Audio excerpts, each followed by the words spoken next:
तो एक बार फिर से परमेश्वर पिता को हम धन्यवाद देते हैं आज के दिन के लिए, समय के लिए, जो परमेश्वर ने हम सबके जीवन में जोड़ा है मेरे प्रियो।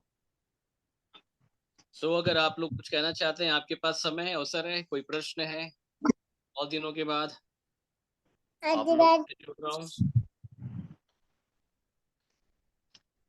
है कोई प्रश्न, कुछ बोलना चाहते हैं?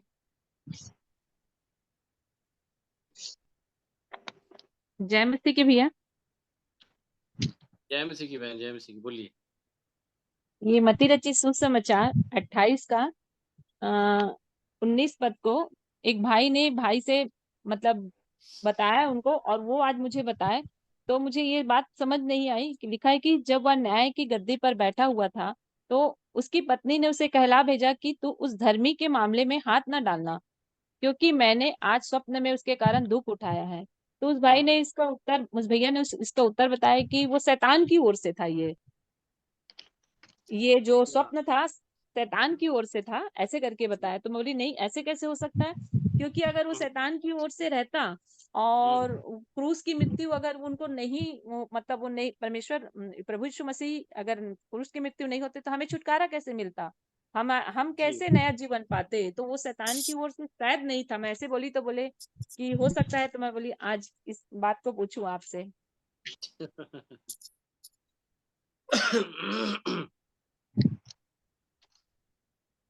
देखिए, इसको याद रखिएगा कि जहाँ पे भी प्रभु यीशु मसीह के धर्मी होने की गवाही दी गई है, जी।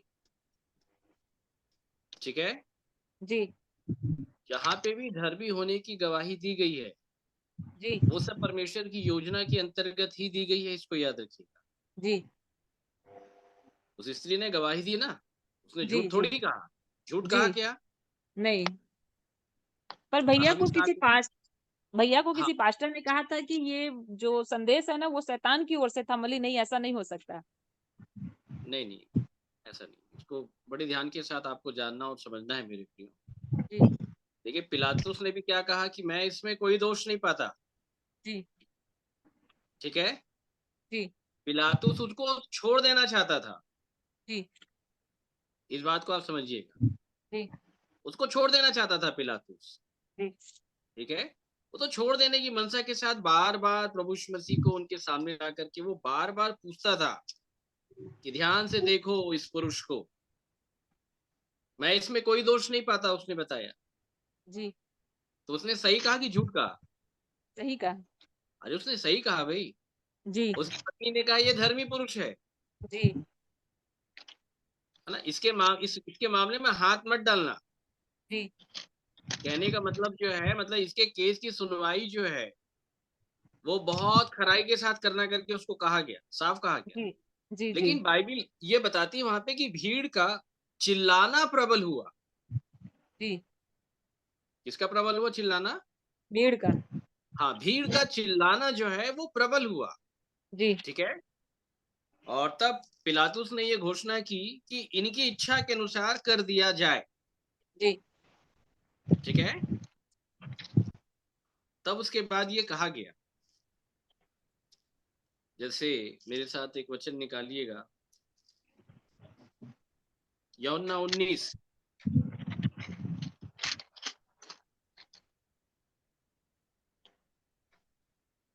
19 का 3 से पढ़िएगा।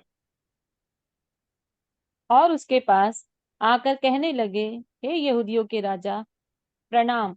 और उसे थप्पड़ भी मारे। तब पिलातुस ने फिर बाहर निकलकर लोगों से कहा, देखो, मैं उसे तुम्हारे पास फिर बाहर लाता हूँ, ताकि तुम जानो कि मैं उसमें कुछ भी दोष नहीं पाता। तब हुँ, यीशु कांटों का मुकुट और बैजनी वस्त्र पहने हुए बाहर निकला, और पिलातुस ने उससे कहा, देखो यह पुरुष। जब प्रधान याजकों और प्यादों ने उसे देखा तो चिल्लाकर कहा, उसे क्रूस पर चढ़ा क्रूस पर। पिलातुस ने उससे कहा, तुम ही उसे लेकर क्रूस पर चढ़ाओ, क्योंकि मैं उसमें कोई दोष नहीं पाता। हुँ, हुँ। आगे। अब यहाँ से पढ़िएगा 12 से। इस पर पिलातुस ने इसे छोड़ देना चाहा, परंतु यहूदियों ने चिल्ला चिल्ला कर कहा, यदि तू इसको छोड़ देगा तो तेरी भक्ति कैसर की ओर नहीं। जो कोई अपने आप को राजा बनाता वह कैसर का सामना करता। ये बातें सुनकर पिलातुस यीशु को बाहर लाया और उस जगह एक चबूतरा था जो इब्रानी में गप बप्ता कहलाता है, और वह न्याय आसन पर बैठा। यह फसह की तैयारी का दिन था और छठे घंटे के लगभग था। तब उसने यहूदियों से कहा, देखो तुम्हारा राजा। परंतु वे चिल देखो तुम्हारा राजा। परंतु वे चिल्लाए, ले जा उसे क्रूस पर चढ़ा। पिलातुस ने उससे कहा, क्या मैं तुम्हारे राजा को क्रूस पर चढ़ाऊं? प्रधान याजकों ने उत्तर दिया, कैसर को छोड़ हमारा और कोई राजा नहीं। तब उसने उसे उनके हाथ सौंप दिया ताकि वह क्रूस पर चढ़ाया जाए। हाँ, मतलब जाओ अब अपनी व्यवस्था के अनुसार जो तुमको करना है करो। जी ठीक है। जी लूका निकालिए, लूका 23।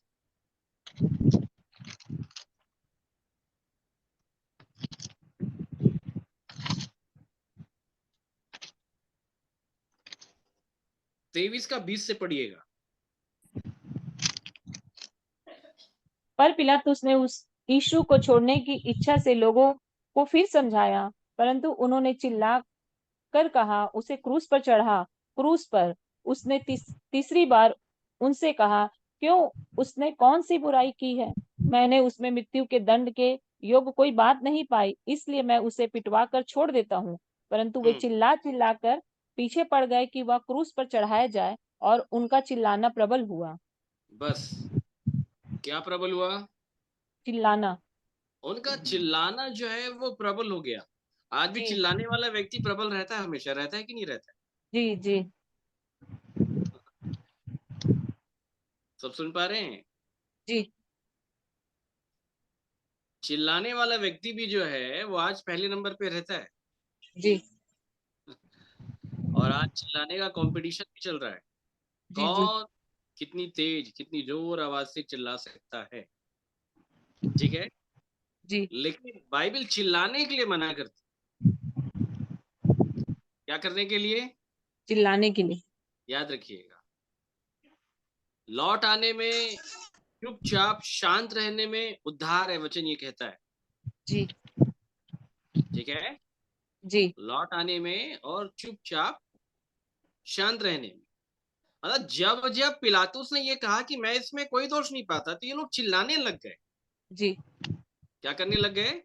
चिल्लाने लग गए। चिल्लाने लग गए। और आज भी अगर हम देखें वर्तमान संसार, और केवल ये अभी की बात नहीं है, जब से इस संसार का निर्माण हुआ है तब से लेके आज के वर्तमान के इस समय तक के जी सत्य को दबाया जाता है। क्या किया जाता है? दबाया जाता है सत्य को। दबाया जाता है, चिल्ला के दबाया जाता है। ठीक है। इसको याद रखिए। परंतु बाइबल इस कंडीशन में साफ ये कहती है कि तुम बुरे का सामना ना करना। नहीं करना। ठीक है। जी तो आखिर ये लोग क्यों प्रभु यीशु मसीह को चढ़ा रहे थे क्रूस के ऊपर? क्या कारण था? आप क्योंकि लोग को यीशु मसीह मालूम है? सत्य था। हम्म। को दबा नहीं कर। जल्दी बताइए, सबसे बड़ा जो कारण था वो क्या था? वो अपने आप को परमेश्वर का पुत्र कहता है। और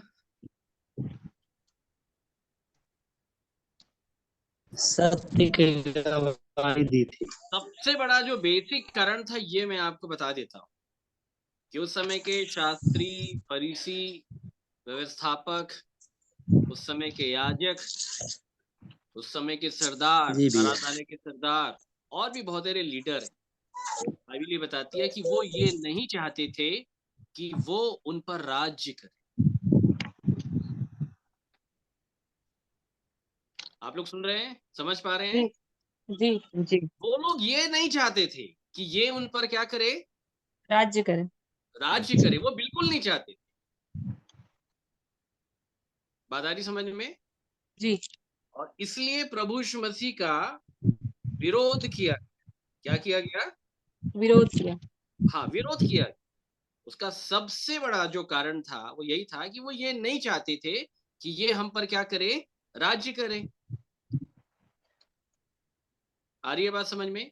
तो जी इसलिए प्रभु यीशु मसीह को उन लोगों ने मार दिया। जैसे कि हम मत्ती 21 में पढ़ते हैं, निकालिए मत्ती 21।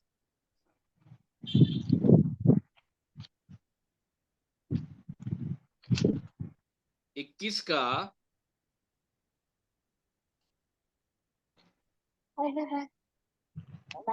37 से पढ़िएगा, बड़े ध्यान के साथ सुनिएगा आप लोग।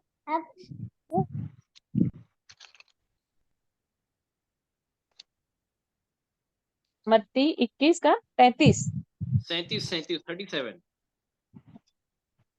अंत में उसने अपने पुत्र को उनके पास यह सोचकर भेजा कि वे मेरे पुत्र का आदर करेंगे। परंतु किसानों ने पुत्र को देखकर आपस में कहा, यह तो वारिस है, आओ इसे मार डाले और इसकी मिरास ले ले। ले अतः लें। उन्होंने जी ठीक है, इसको क्या कर जी दें, ले ले मिरास को। इसको मार डालें और इसकी जी मीरास ले ले।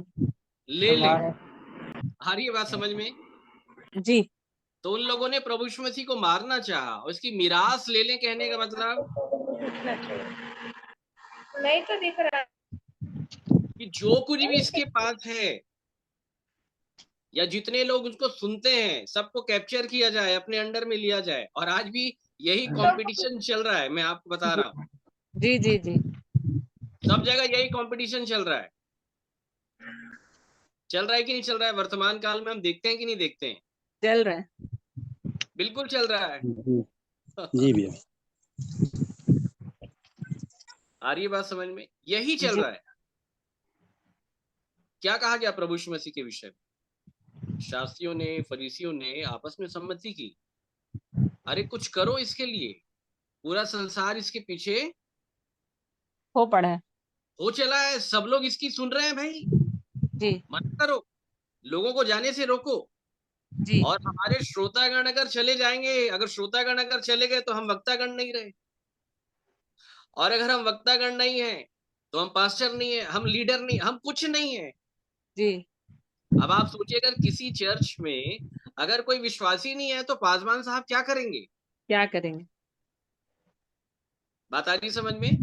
तो जी इसलिए जो है ये योजना तैयार की गई कि भाई इससे हम लोग जीत तो नहीं पाएंगे, इसको ध्यान के साथ समझिएगा।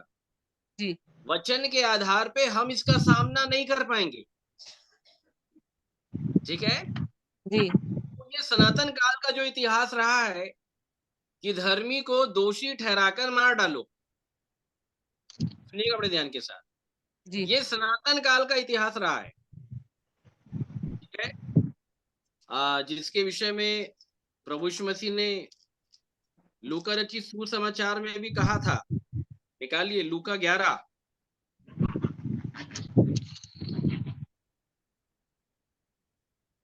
11 का 45, बड़े ध्यान के साथ सुनिए।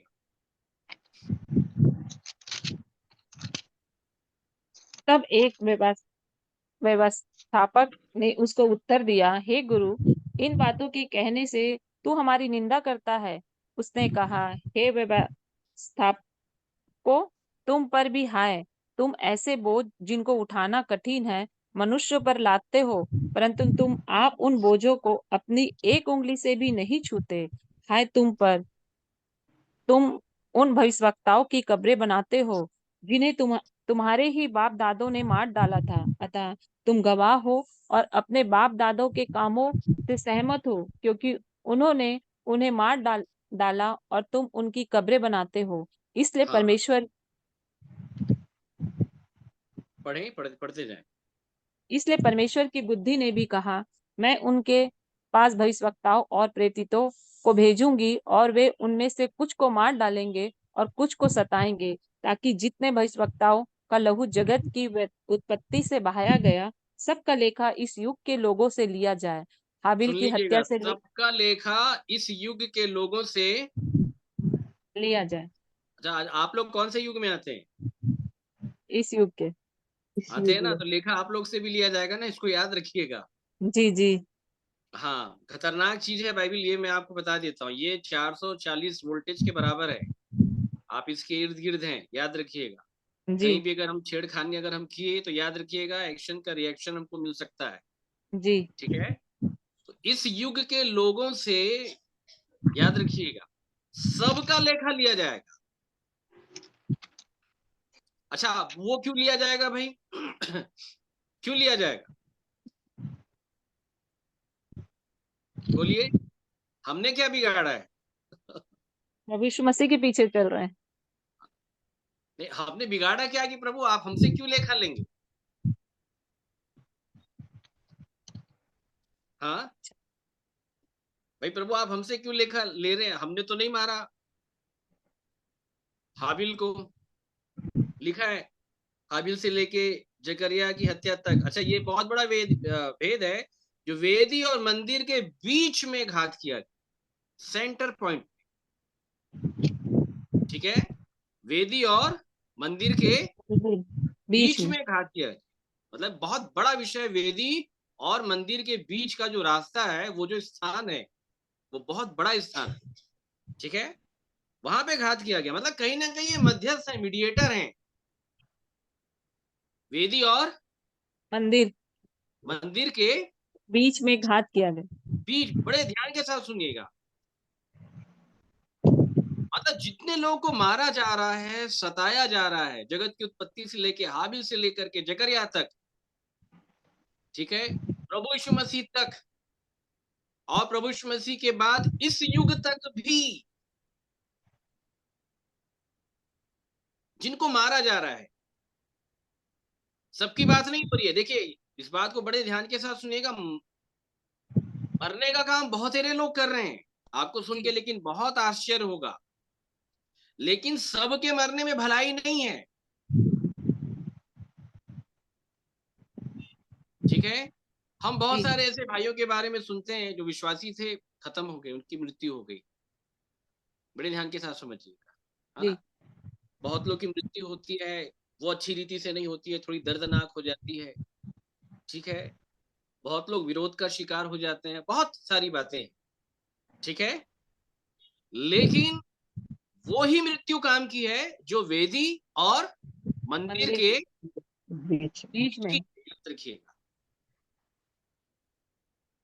वेदी और मंदिर के बीच में अगर किसी की मृत्यु हो रही है, तो इट मीन्स वो परमेश्वर की ओर से है, और इस मृत्यु का बेनिफिट जो है वो सबको मिलने वाला है। परंतु जितनी भी मृत्यु अगर वेदी और मंदिर के बीच में अगर नहीं हो रही है ना, तो याद रखिएगा, उस मृत्यु से किसी का कोई लेना देना नहीं, मतलब उससे किसी को लाभ नहीं होगा। ठीक है, तो आप जी लोग समझते हैं, वेदी और मंदिर के बीच, हम्म, समझाइए आप। वेदी और मंदिर के बीच मतलब मध्यस्थ होने की बात है। किसकी बात है? मध्यस्थ। हाँ, याद रखिएगा, मध्यस्थ हो जाना, क्या हो जाना? मध्यस्थ हो जाना। हाँ, याद रखिएगा। और मध्यस्थ होने की भूमिका निभाना ही अपने आप में बहुत बड़ी भूमिका होती है। बाइबिल उसको जोखिम का स्थान बताती है। किसका स्थान? जोखिम का। हाँ, जैसे मूसा था, वो बार बार परमेश्वर और इजरायलियों के बीच आके खड़ा हो जाता था, मीडिएटर। जी प्रभु यीशु मसीह भी कहीं ना कहीं मंदिर और परमेश्वर के बीच का स्थान है, याद रखिएगा। जी इसलिए उसको मध्यस्थ कहा गया है। क्या कहा गया है? मध्यस्थ। उसको मध्यस्थ कहा गया है। और ये बात बिल्कुल सही है कि जितने भी मध्यस्थ बनेंगे सब मरेंगे। यस। ऐसा हो नहीं सकता कि मध्यस्थ जो है वो जीता रहा है, बिल्कुल नहीं है। मध्यस्थ मतलब मरना। और इसलिए जब प्रेरित थे ना, तो जब प्रभु यीशु मसीह ने कहा कि चलो अब हम चलते हैं, यरूशलेम की ओर चलते हैं, तो थोमा ने कहा था ना कि आओ हम उसके साथ क्या करने को चलें। मरने को चल। तो कितने चलेंगे मरने के लिए? भाई साहब, कॉलिंग जीने के लिए नहीं है, जी कॉलिंग मरने के लिए। मरने के लिए। किसके लिए है? मरने के लिए। कितने लोग मरेंगे? कितने लोग मरेंगे? जीना महत्वपूर्ण नहीं है, मरना महत्वपूर्ण है। क्योंकि अगर जो मर गए वो जी ही लेंगे, याद रखिएगा। परंतु जो लोग जी रहे हैं, याद रखिएगा, वो परमेश्वर के लिए नहीं जी पाएंगे। ये बात सच है कि यदि हम उसके साथ, उसकी मृत्यु की समानता में उसके साथ जुट जाएंगे, जी। तो निश्चय उसके जी उठने की समानता में भी उसके साथ जुट जाएंगे, याद रखिएगा। ठीक है? तो जी। आज भी परमेश्वर ये चाह रहा है कि कौन है जो मेरे और मेरे लोगों के बीच में आकर के मध्यस्थता की भूमिका जो है वो अदा करेगा। यस। मंदिर क्या है? क्या तुम नहीं जानते कि तुम जीवते परमेश्वर के मंदिर। मंदिर हो? अच्छा, कितने लोग ये मानते हैं कि हम मंदिर? कितने लोग मानते हैं? कितने लोग मानते हैं? पहले ईंट पत्थर को मानते थे, अब पहले ईंट अपने आप पत्थर को को। मान। ठीक ठीक ठीक। अब अब परमेश्वर ने हमको मंदिर बना दिया। हम्म देखिए, वहां पे एक और भी सच्चाई है, उसको भी हम समझ लेते हैं। पहला कुरिन्थियों 3 निकालिएगा।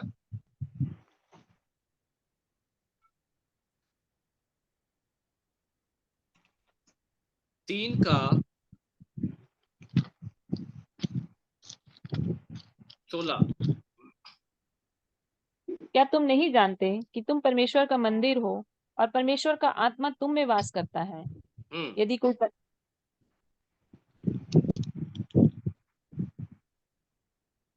यदि कोई परमेश्वर के मंदिर को नष्ट करेगा तो परमेश्वर उसे नष्ट करेगा, क्योंकि परमेश्वर का मंदिर पवित्र है और वह तुम हो। बस ये वचन तो हमने बहुत बार सुना होगा। सब लोगों ने सुना है कि नहीं सुना है? जी। थोड़ी ये सी बहुत इसकी बार नई सुना। भूमिका आज हम समझ लेते हैं। ये वचन वैसा नहीं है जैसा लोग समझते हैं। यहाँ साफ लिखा हुआ है कि क्या तुम नहीं जानते कि तुम परमेश्वर का मंदिर हो और परमेश्वर का आत्मा तुम में वास करता है। वास करता है। ठीक है? जी। पहला विषय ये है कि क्या परमेश्वर का आत्मा हमें वास करता है? क्या आप समझ रहे हैं ना? परमेश्वर की आत्मा का वास करना मतलब बहुत बड़ा विषय है भाई, वो छोटा मोटा विषय नहीं है वो। ठीक है? अच्छा, ये वचन क्यों कहा गया था आप लोग को मालूम है? पौलुस को ये लिखने की अगुवाई क्यों मिली? उसने क्यों कहा? पहला कुरिन्थियों 3:16 उसने मंदिर का जिक्र क्यों किया? आखिर विषय क्या चल रहा था जो पौलुस को ये कहना पड़ा कि जो कोई परमेश्वर के मंदिर को नष्ट करेगा, परमेश्वर परमेश्वर उसे उसे, नष्ट करेगा। आप है परमेश्वर के मंदिर, नो डाउट, मनुष्य है परमेश्वर का मंदिर, चाहे कोई भी है। हिंदू व्यक्ति भी है, वो भी मंदिर है। सिख है, वो भी मंदिर है। ईसाई तो है, वो तो लिखवा के आया ही है, वो तो है ही मंदिर। ठीक है सब मंदिर है, नो डाउट। आ रही है बात समझ में? जी। अब ये प्रश्न उठता है कि इस मंदिर को नष्ट कौन करना चाहता? चलिए बताइए। दुष्ट। हम्म दुष्ट। शैतान। कैसे समझेंगे? देखो, दुष्ट तो चाहता ही है, वो तो हम्म। डिस्ट्रॉय करना ही चाहता है, वो सब कुछ को डिस्ट्रॉय करना चाहता है, देह प्राण आत्मा से लेके सब कुछ खत्म करना चाहता है। हम्म। बट आप कैसे जानोगे कि दुष्ट कैसे काम कर रहा है भाई? आपको दुष्ट दिखाई देता है क्या? नहीं। हाँ, नहीं। तो फिर कैसे नहीं। जानोगे? मनुष्य के अंदर होके जो कार्य करता है, जो हाँ, हमें अब वो कौन से मनुष्य हैं ये बताइए। अब आ रहे हैं धीरे धीरे हम पॉइंट के ऊपर। इर्द गिर्द हमारे जो रहते हैं, कौन है इर्द गिर्द रहने वाले? अपने ही। शारीरिक नाम पता कुछ होगा उनका?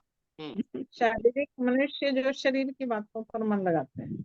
अरे कौन है ये? वही तो पूछ रहे हैं आपसे, कौन है ये? झगड़ा हो जाएगा फिर नाम लेंगे तो।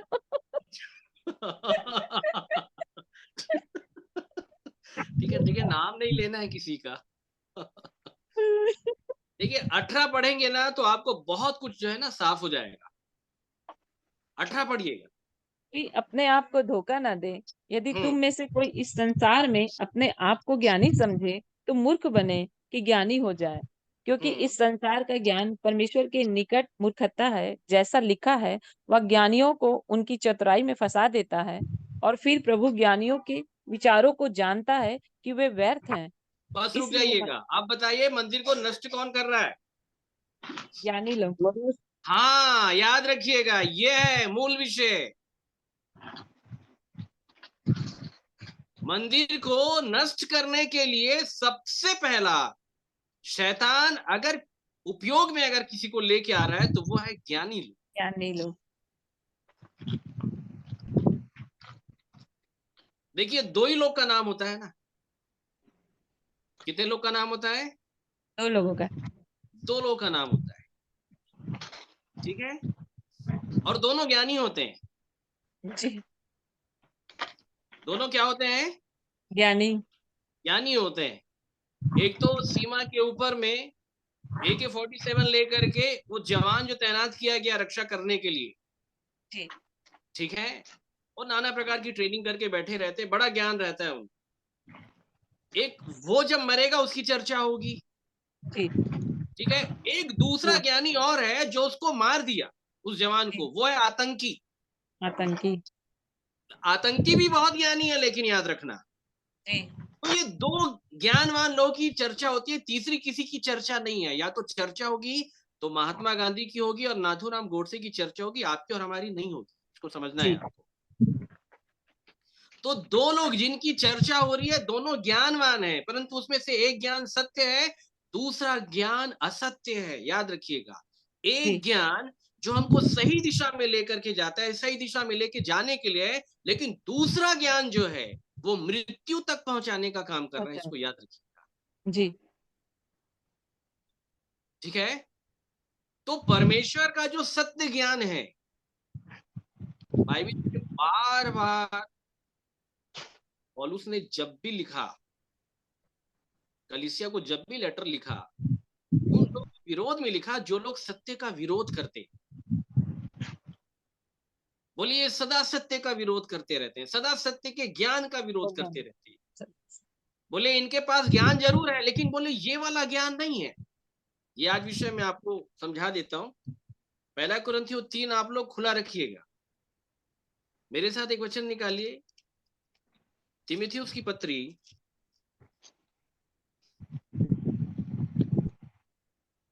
पहला तीमुथियुस 6:20।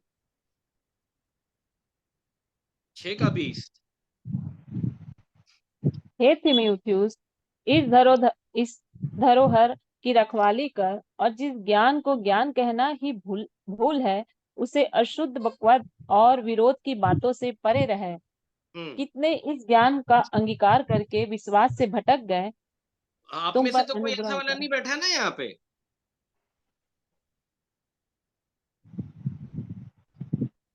क्या बोल रहा है पौलुस तीमुथियुस को? एक बार फिर से पढ़ना।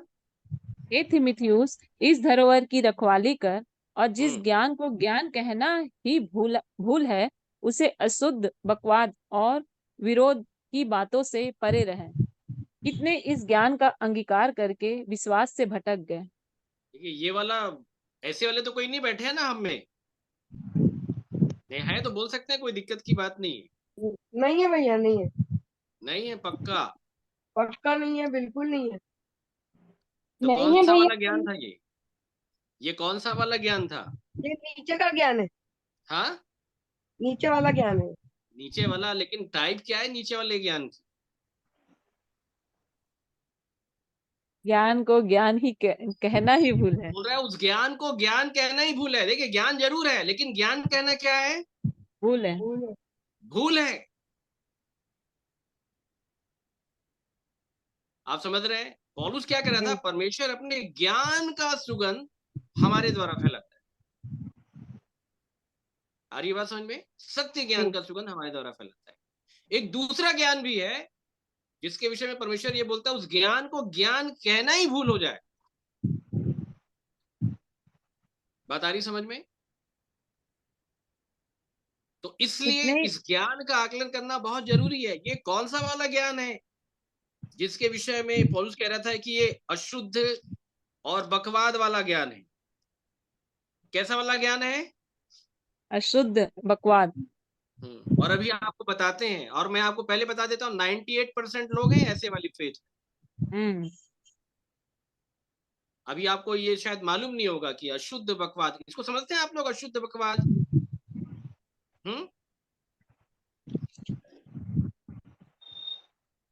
अशुद्ध और बकवाद वाला प्रचार कितने लोग समझते हैं? हमको तो बस ऐसा लग रहा है कि भाई कहीं भी प्रचार हो रहा है तो परमेश्वर का प्रचार हो रहा है। लेकिन पौलुस ये बोल रहा है, ध्यान के साथ समझिएगा, 99% जो प्रचार हो रहा है वो अशुद्ध और बकवाद है। ये पौलुस ने बकवाद। कहा है, ये आपको बता दे रहा हूं। ये मैं क्यों कह रहा हूं? क्योंकि जब वो कुरिन्थियों के लोगों को जब लेटर लिखता है तो वो साफ कहता है, हम उनमें से बहुतों के समान नहीं जो परमेश्वर के वचन में क्या करते हैं? मिलावट। मिलावट। पौलुस जब ये लाइन कहता है मेरे प्रियो, बड़े ध्यान के साथ सुनिएगा, तब इस लाइन में ये बात समझ में आ जाती है कि बहुतेरे लोग जो हैं जो प्रचार कर रहे हैं वो मिलावट कर रहे हैं, और मिलावट करने वालों की संख्या ज्यादा है। पौलुस बताता है उन बहुतेरे लोगों के समान नहीं, पौलुस ये कहता है। आप समझ रहे हैं? और ये पूर्व काल का इतिहास है मेरे प्रियो, कि सत्य के पक्ष में खड़े होने वाले लोगों की संख्या हमेशा बहुत कम होती है। कम होती है। होती है कि नहीं होती है? जी। चाहे पौलुस की बात कर लें, चाहे चेलों की बात कर लें, चाहे हाबिल की बात कर लें, चाहे प्रभु यीशु मसीह की बात कर लें, जितने भी लोग सत्य की गवाही दे रहे थे सबकी संख्या बहुत कम थी। कम थी। आ रही है बात समझ में? जी। अच्छा, अगर आपको बोला जाएगा, बड़े ध्यान के साथ सुनिएगा, कि भैया सुबह सुबह आपको चर्च जाना है सुनने के लिए, तो कौन से वाले चर्च जाओगे? आपके पास लगभग, मैं आपको 5 ऑप्शन दे रहा हूँ, 5 प्रकार के चर्च हैं। कितने प्रकार के? 5 प्रकार। हाँ, एक चर्च में 2-4 लोग हैं, एक चर्च में 40-50 लोग हैं, तीसरे चर्च में 250-300 लोग हैं, चौथे चर्च में 500 लोग हैं, और पांचवें चर्च में 1000 से ऊपर लोग हैं। कौन से वाले चर्च जाओगे? जहाँ भीड़ दो में। है, हाँ? जहाँ दो अरे जन है। 2 वाले में कोई नहीं जाता आंटी, कोई नहीं भीड़ जाता 2 वाले में। भीड़ जहाँ भीड़ होती है वहीं पीछे भागते जहाँ हैं। भीड़ होती है, पॉलिसी यही है, ह्यूमन नेचर यही है। आपको नाश्ता भी करना है ना, तो जिस होटल में ज्यादा भीड़ है आप वहीं जाओगे। वहीं जाएंगे। लेकिन नाश्ता करने के लिए इस तरीके से आप जाओगे ना, इसमें कोई दिक्कत नहीं है, लेकिन चर्च इस तरीके से चूज मत करना कभी। जी जी। ऐसा मतलब बड़े ध्यान के साथ सुनिएगा, जब प्रभु यीशु मसीह परमेश्वर की गवाही दे रहा था वो अकेला खड़ा था, पिता उसके साथ था। 3 दिन फुटता बात आ रही है समझ में? जी। पिता उसके साथ था, ठीक है। एलिया की जब हम बात करें, जब वो परमेश्वर की गवाही दे रहा था तो उसने क्या कहा? बोले मैं ही अकेला बचा हूं, ये मेरे भी प्राण के खोजी हैं। जी बात आ रही है समझ में? जी। तो याद रखिएगा, संख्या हमेशा कम रहेगी। क्या रहेगी? कम रहेगी। सत्य की गवाही देने वालों की जो संख्या है वो कम है। ये मैं बार बार बता रहा हूं। किसी ने प्रभु यीशु मसीह से पूछा उद्धार पाने वाले, बोले कितने हैं, काउंटिंग थोड़ा सा बताइए हम। तो उसने क्या बोला? बहुत कम है। थोड़े थोड़े रेत की नहीं आएंगे, थोड़े मुट्ठी भर थोड़े बचेंगे। थोड़े थोड़े। अच्छा, कितने में थोड़े, ये बताओ तो। मैं क्लास हाँ, वही कितने में थोड़े हैं? इन थोड़े का प्रतिशत संसार के लोगों की संख्या के आधार पर निकाला गया है, या विश्वासियों की संख्या के आधार पर निकाला गया है? आप समझ रहे ना मेरी बात? 1 या 2%। तो कितने लोगों का, वही तो पूछ रहे हैं आप लोगों से, तब तो बात समझ में आएगी ना। 1 या 2% जो है वो क्या पूरे विश्व की जनसंख्या का है? नहीं है। नहीं, विश्वास में सुनिएगा ध्यान, थोड़े हैं। मैं वही आपको बताना चाह रहा हूँ, पूरे विश्व की जनसंख्या का 1 या 2% नहीं। पूरे विश्व में पाए जाने वाले प्रभु यीशु मसीह की मान्यता रखने वाले विश्वासियों की संख्या का 1 या 2% नहीं है, ये एक्चुअल जो अब्राहम की संतान है उनकी संख्या का 1% है। यस, ये मैं आपको बता दे रहा हूं, ये ईसाइयों की संख्या का 1% नहीं है, ये मैं आपको समझा रहा हूं। मतलब थोड़े, मतलब बहुत थोड़े हैं, तो थोड़े नहीं। ये मैं आपको बता दे रहा हूं। जब बात चुनाव की आती है ना, तो परमेश्वर अब्राहम के संतानों की संख्या के आधार पे कहता है। क्या कहा उसने? भले ही अब्राहम के संतानों की संख्या कैसी है? थोड़ी। नहीं, समुद्र के बालू बालुओं के के बराबर। बालुओं बोलिए, के किसके बराबर, बराबर? बालू समुद्र के के कीटों बालुओं के के बराबर। हाँ, एक मिनट निकालिए, चलिए रोमियो 9 निकालिए। ये मैं इसलिए आपको बता रहा हूं ताकि हम एकदम चौकन्ने हो जाए मेरे प्रियो। रोमियो 9 का 27 पढ़िएगा। और यशायाह इज़राइल के विषय में पुकार कर कहता है, चाहे इज़राइल की संतानों की गिनती समुद्र के बालू के बराबर हो, तो भी उनमें से थोड़े ही बचेंगे, क्योंकि बस प्रभु बोलिए, कितने बचेंगे? थोड़े ही बचेंगे। तो ये थोड़े लोग कौन है?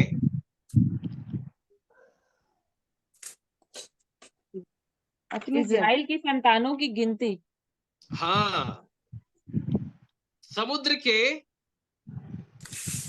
बालू के बराबर हो। बालू मतलब समझ रहे हैं ना?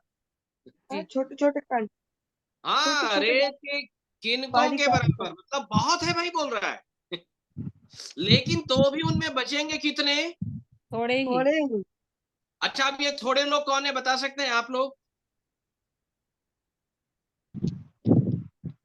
मरने वाले, हम्म प्रभु के लिए मरने वाले। 25 पढ़िएगा, बड़े ध्यान के साथ सुनिएगा, इसी का 25 पढ़िए। जैसा वह होशे की पुस्तक में भी कहता है, जो मेरी हाँ, प्रजा ना थी उन्हें मैं अपनी प्रजा कहूंगा, और बस रुक जो जाइएगा। जो मेरी प्रजा ना थी नहीं है उनको मैं अपनी प्रजा कहूंगा। प्रजा कहूंगा। अच्छा, परमेश्वर की प्रजा कौन है? विश्वास के लिए। जो तभी इधर देखिएगा सामने, कौन है परमेश्वर की प्रजा? इस प्रजा है। बाकी जो इजरायली संसार। लोग, यहूदी लोग, जी यही कहलाते थे ना प्रजा। जी ध्यान के साथ सुनिएगा, जब थोड़े लोग की जब काउंटिंग हो रही है, तो इजरायलियों और यहूदियों की गिनती वहां पे नहीं हो रही है। जी। वो क्या कह रहा है यहाँ पे? जो मेरी प्रजा नहीं थी ना थी मैं अपनी प्रजा उनको कहूंगा। और आगे, और जो प्रिया ना थी उसे प्रिया कहूंगा। और जो प्रिया नहीं थी मैं उसको प्रिया कहूंगा। आगे, और ऐसा होगा कि जिस जगह में उनसे यह कहा गया था कि तुम मेरी प्रजा नहीं हो, उसी जगह वे जीवते परमेश्वर की संतान कहलाएंगे। वे जीवते परमेश्वर की संतान कहलाएंगे। कहलाएंगे। और यशायाह इज़राइल के विषय में पुकार कर कहता है, चाहे इज़राइल की संतानों की गिनती समुद्र के बालू के बराबर हो, तो भी उनमें से थोड़े ही बचेंगे। थोड़े ही बचेंगे। कितने बचेंगे? थोड़े ही। थोड़े तो संख्या ज्यादा है कि कम है, बताइए अब। थोड़े। थोड़े। अब इस थोड़े लोगों में अपना नाम आ रहा है कि नहीं आ रहा है? अभी तक तो नहीं आया भैया, तो कब आएगा फिर? कोशिश कर रहे हैं। थोड़े लोगों में हमारा नाम आना चाहिए, याद रखिएगा, तो ठीक है समय भैया। कितने चले जाएगा। जी। ठीक है, जी। तो ये विषय मैं आपको बताना चाह रहा हूं कि अशुद्ध और बकवाद वाला जो प्रचार है वो बहुत है। बहुत है। और अशुद्ध और बकवाद का प्रचार जो चल रहा है, जिसको लोग ज्ञान समझ रहे हैं, उसको ज्ञान कहना ही बहुत बड़ी भूल होगी। जी। और ये मैं आपको अब बता देता हूं कि ये अशुद्ध और बकवाद वाला प्रचार कौन सा है जो आज चल रहा है, ताकि प्रकट हो जाए ये बात। जानना चाहेंगे आप लोग? जी जी बिल्कुल। भैया बिल्कुल। चलिए निकालिए, दूसरा तीमुथियुस दूसरा अध्याय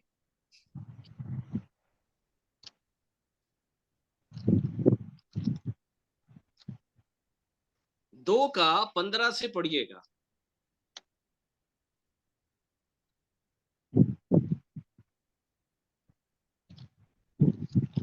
अपने आप को परमेश्वर का ग्रहण योग और ऐसा काम करने वाला ठहरने का प्रयत्न कर जो लज्जित होने ना पाए और जो सत्य के वचन को ठीक रीति से काम में लाता हो, पर कौन सी रीति अशुद्ध से काम में लाता हो?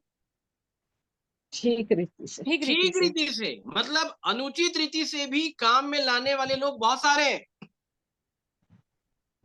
लेकिन पौलुस जब तीमुथियुस को तैयार कर रहा है तो वो अपने आप को परमेश्वर का ग्रहण योग्य और ऐसा काम करने वाला ठहराने का प्रयत्न कर जो लज्जित होने ना पाए और सत्य के वचन को ठीक रीति से काम में लाना जानता हो। ठीक है, अब आगे सुनेगा ध्यान से। पर अशुद्ध बकवास से बचा रहे, किससे क्योंकि बचा रहा ऐसे है? लोग अशुद्ध और बकवाद, मतलब ये बात साफ है कि जो लोग सत्य के वचन को ठीक रीति से काम में लाना नहीं जानते हैं और कुछ भी आज बोलते चले जा रहे हैं, वो सब अशुद्ध और बकवाद की श्रेणी में आते हैं। जी। ठीक है, और अशुद्ध और बकवाद की श्रेणी में जितने भी लोग हैं, आज वहां पे कौन सी शिक्षाएं होती है ये मैं आपको नीचे पढ़वा दे रहा हूं। आगे पढ़ें। से बचा रहे, क्योंकि ऐसे लोग और भी अभक्ति में बढ़ते जाएंगे बोलिए, और किस में उनका वचन बढ़ेंगे? अभक्ति। अभक्ति में बढ़ेंगे। आपको लग रहा है कि भक्ति हो रही है, भक्ति कुछ नहीं हो रही है, वो अभक्ति में बढ़ रहे हैं। किस में बढ़ रहे हैं? अभक्ति में भक्ति में बढ़ रहे हैं। बढ़ते चले जाएंगे, लिखा है, मतलब बहुत गुणात्मक रीति पे बढ़ते चले जाएंगे। कैसे बढ़ेंगे? आगे और उनका वचन सड़े घाव की तरह फैलता जाएगा। बोलिए, कैसे फैलेगा? सड़े सड़े घाव। गाँव के समान। सड़ा घाव जो होता है वो कितनी तेजी के साथ फैलता है, ये मालूम है ना आप लोग को? जी जी। बिल्कुल। बहुत तेजी के साथ, वो हर घंटे हर सेकंड में फैलता है, इसको याद रखिएगा। तो बोल रहा है इनका प्रचार भी ऐसे ही सड़े हुए घाव की रीति के आधार पे, उसी पैटर्न के आधार पे बहुत फैलते चले जाए। और न्यूज और फिलेतुस उन्हीं में से है बोल जो रहा है, यह पौलुस क्या बोल रहा है, ये दो लोग जो हमारे ही बीच में से निकले हैं, ध्यान के साथ सुनिएगा। उसमें से पहला नाम है हिमेनियुस और दूसरा नाम है फिलेतुस। फिलेतुस ये उन्हीं में से हैं। किस में से है? बोलिए, उन्हीं में से। उन्हीं में से मतलब किस में से? जो अभक्ति जो का सड़े गाँव का सड़े सड़े घाव का घाव वाले लोग हैं, ये लोग अभक्ति में बढ़ने वाले लोग हैं, अशुद्ध और बकवाद की शिक्षा दे रहे हैं। ठीक है, अब 18 में लिखा है ये लोग क्या कहते हैं, 18 पढ़िए। जो यह कहकर तो कि ये कहते हैं कि पुनरुत्थान हो चुका है, सत्य से भटक गए हैं बस और बस रुक कितनों जाइएगा। आज ये वाली शिक्षा है कि नहीं? बिल्कुल चल रही है। चल रही कि नहीं चल रही है? चल रही है। 100% चल रही पुनरुत्थान है भैया। हो चुका। हो चुका है। है। ये सबसे गड़बड़ी वाली शिक्षा है। क्या हो चुका है? पुनरुत्थान हो चुका है। हो चुका है। जो ये कहते हैं हुमेनियुस और फिलेतुस, ये जो अशुद्ध बकवाद वाला ये प्रचार करते हैं, इनका वचन सड़े हुए घाव की तरह गुणात्मक रीति पे बढ़ रहा है। ये अपने प्रचार में क्या कहते हैं कि तुम्हारा पुनरुत्थान हो चुका है। हो चुका है। हो चुका है, हो गया भाई तुम्हारा पुनरुत्थान। आप समझ रहे हैं मेरे प्रियो? तुम्हारा पुनरुत्थान हो चुका है। हो चुका है। ऐसा हो कहते चुका है। और आगे सत्य से भटक गए हैं ऐसा और कहने कितनों वाले लोग सत्य से खुद भटके हुए लोग हैं। ये दूसरे को ट्रैक में कहां से लेकर के आएंगे? ये खुद ट्रैक से बाहर हैं, आउट ऑफ ट्रैक हैं ये। बात समझ में आ रही है मेरे प्रियो?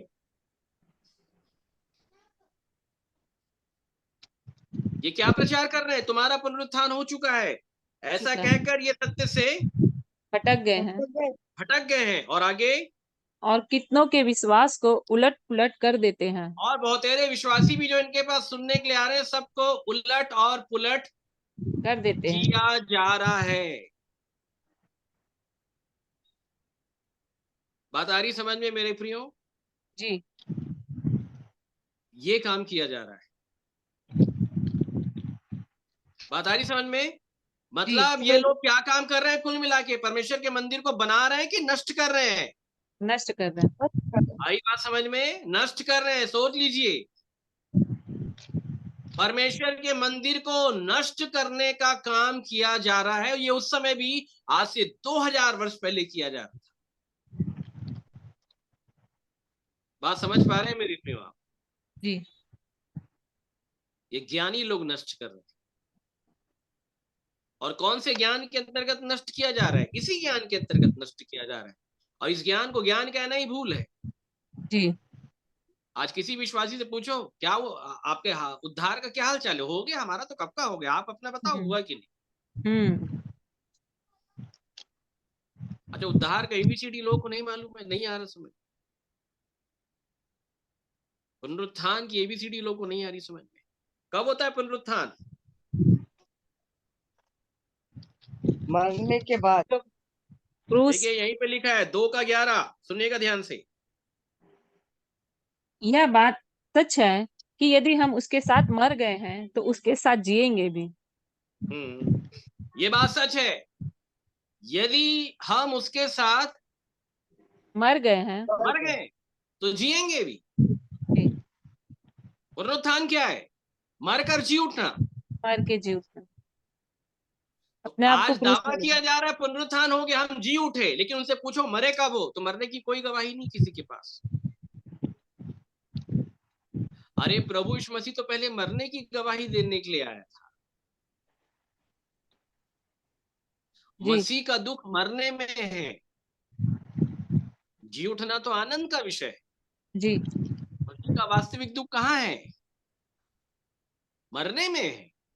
पौलुस ने क्या कहा कि मैं उसके साथ उसके दुखों में सहभागी होने के मर्म को जानूं तो सही, समझूं तो सही, उसकी मृत्यु की समानता में आऊं तो सही। बात समझ रहे मेरे प्रिय? तो यहाँ लोग मरने की समानता में आए नहीं है, लेकिन इनको प्रचार में ये बोल दिया गया कि तुम जी उठे। जी उठे हो, इसे ही कहते हैं पुनरुत्थान। बोले तुम्हारा पुनरुत्थान हो गया। यहाँ पे अमित ज्ञान आपके अंदर डाल दिया गया कि तुम्हारा पुनरुत्थान हो गया। अच्छा, अब इसको हम चेक कैसे करें, एनालाइज हम कैसे करें? इसका पैरामीटर क्या है भाई कि पुनरुत्थान हो गया है या नहीं हुआ है? हम कैसे जाने हुआ है कि नहीं हो गया है? बाइबल साफ बताती है जो मर के जी उठा उसके ऊपर पाप की प्रभुता नहीं होगी। पहचान ये है कि पाप की प्रभुता हो रही कि नहीं हो रही। पाप की प्रभुता नहीं होगी। रोमियो 5 आप पढ़िए, पूरा वहां पे साफ लिखा है कि जो लोग प्रभु यीशु मसीह की मृत्यु की समानता में आ जाते हैं तो पाप जो है वो मरणहार नश्वर शरीर में फिर राज्य नहीं कर पाएगा, क्योंकि आप मृत्यु की समानता में आ गए। जो मर के जी उठा उसके ऊपर पाप की प्रभुता नहीं होगी। ये पुनरुत्थान का अर्थ है।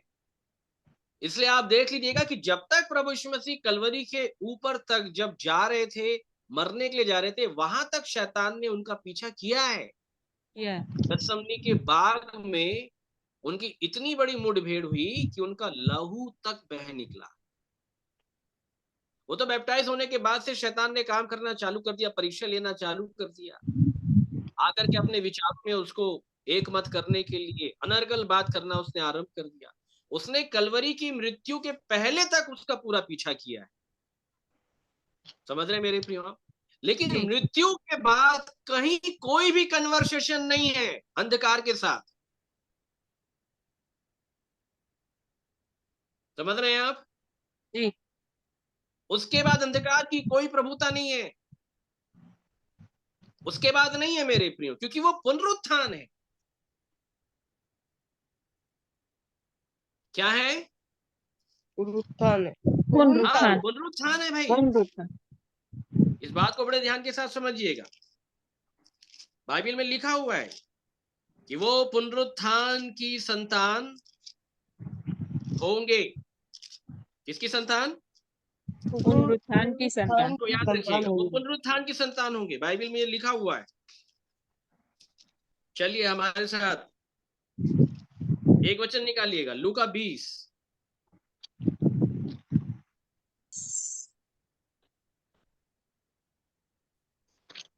लूका 20 का 35 से पढ़िएगा। पर जो लोग इस योग ठहरेंगे कि उस युग को और मरे हुओं में से जी उठने को प्राप्त करे, वे ना विवाह करेंगे और ना विवाह में दिए जाएंगे। फिर वे फिर मरने के भी नहीं, क्योंकि वे स्वर्गदूतों के समान होंगे और पुनरुत्थान की संतान होने से परमेश्वर की भी संतान होंगे। होंगे, पुनरुत्थान की संतान होने के कारण वे परमेश्वर की भी संतान होंगे। परंतु कौन लोग हैं ये? तो वहां पे साफ लिखा है कि जो लोग इस योग्य ठहरेंगे कि उस युग को युग को और मरे हुए में से मरे हुओं में जी से जी उठने उठने प्राप्त करें। को प्राप्त करेंगे। मरे हुओं में से जी उठने को लिखा है, साफ लिखा है, प्राप्त करेंगे, वे पुनरुत्थान की संतान। बात आ रही समझ में मेरे प्रियो? जी। अच्छा, आज सबसे बड़ा भ्रम क्या, ये मैं आपको बता देता हूँ। सबसे बड़ा जो भ्रम है आज विश्वासी में, वो बपतिस्मे को लेके। जी।